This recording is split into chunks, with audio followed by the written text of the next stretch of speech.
TV 24 news ವಾಹಿನಿಗೆ ಸ್ವಾಗತ. ಹುಬ್ಬಳ್ಳಿಯ ಅಶೋಕನಗರ ಪೊಲೀಸ್ ಠಾಣಾ ವ್ಯಾಪ್ತಿಯಲ್ಲಿ 5 ವರ್ಷದ ಬಾಲಕಿಯನ್ನ ಇಷ್ಟೊಂದು ಹೀನಾಯವಾಗಿ ಕೊಲೆ ಮಾಡಿದ್ದಾನೆ.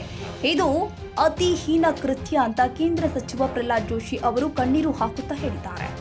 ನಾನು ನೋಡಿದ ನನಗೆ ಭಾಳ ಬೇಜಾರಾಗಿದೆ.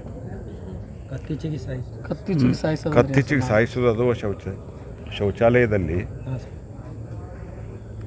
4 ವರ್ಷದ ಮಗು ರೀ, ಚೆನ್ನಾಗಿ ಸರಿಯಾಗಿ ಅರ್ಥನೂ ಆಗೋದಿಲ್ಲ ಏನಾಗ್ತಾ ಇದೆ ಅಂತ. ಮತ್ತು ನಾನು ಮೊದಲೇ ಹೇಳಿದಂಗೆ ಒಂದು ಫಿಸಿಕಲಿ ಚಾಲೆಂಜ್ ಇದೆ ಮತ್ತು ಅವ್ರ ತಾಯಿ ಹೇಳಿದ್ಲು ಮನೆಯಾಗಿದ್ದರೆ ಆ ಮಗಳ ಜೊತೆಗೇ ಸಮಯ ಕಳೀತಿದ್ದ ಅಪ್ಪ ಅಂತ. ಏನು ಮನಸ್ಸಿನಾಗ ಭಾವನೆ ಬಂದಿರ್ಬೋದು ಹೇಳ್ರಿ, ಹೆಂಗೆ ನಡೆಸ್ಬೇಕು ಅವ್ರ ಮುಂದೆ. ಹಾಗಾಗಿ ಸರ್ಕಾರ ಆ ಫ್ಯಾಮಿಲಿಗೆ ಅತ್ಯುಚ್ಚವಾದಂಥ ಪರಿಹಾರನೂ ಕೊಡಬೇಕು. ಯಾಕಂದರೆ ಈಗ ತಕ್ಷಣ ಆ ಹುಡುಗಿನೂ ಕೆಲಸಕ್ಕೆ ಹೋಗ್ತಾಳೆ, ಇವನು ಕೆಲಸಕ್ಕೆ ಹೋಗ್ತಾನೆ. ಹಾಗಾಗಿ ಮನೆ ನಡೀತಾ ಇರೋದೇ ಇವರಿಬ್ಬರು ಕೆಲಸ ಮಾಡೋದ್ರಿಂದ ಈಗ ಈ ಮಾನಸಿಕತೆ ಒಳಗೆ ಕೆಲಸ ಮಾಡಲಿಕ್ಕೆ ಆಗೋದಿಲ್ಲ.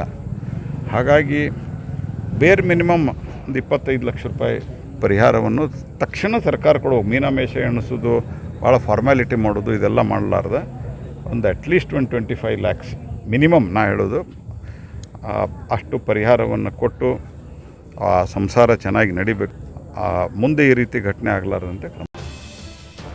ಕನ್ನಡಿಗರ ಮೆಚ್ಚಿನ ನಿಮ್ಮ ಟಿವಿ 24 ಕನ್ನಡ ನ್ಯೂಸ್ ವಾಹಿನಿ ಇದೀಗ ಟಿವಿಯಲ್ಲಿ ಲಭ್ಯ.